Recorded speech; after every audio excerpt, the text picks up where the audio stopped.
ગુજરાત નિર્ભય, નિષ્પક્ષ, નિરંતર. અમદાવાદના નવા વાડજ ખાતે આવેલ અર્બન હેલ્થ સેન્ટર ખાતે 78મા સ્વતંત્ર દિવસની ઉજવણી કરાઈ.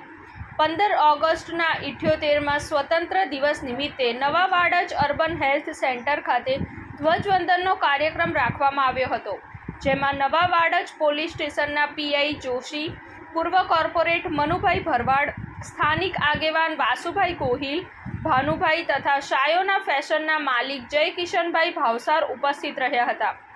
નવા વાડજ અર્બન હેલ્થ સેન્ટર અધિકારી જીગરભાઈ સોલંકી, સુપરવાઇઝર મનીષભાઈ પરમાર, નર્સ સ્ટાફ ખુશ્બુબેન રાઠોડ તથા આરોગ્ય કર્મીઓ અને આ અર્બન હેલ્થ સેન્ટરના કાર્યમાં આરોગ્ય સેવા આપતા તમામ સ્ટાફનું સર્ટિફિકેટ તથા પુષ્પ આપી બહુમાન કરાયું હતું. રિપોર્ટ સંજીવ રાજપૂત સાથે દર્શન પ્રજાપતિ, TV9 ગુજરાત, અમદાવાદ. જોતા રહો TV9 ગુજરાત નિર્ભય, નિષ્પક્ષ, નિરંતર.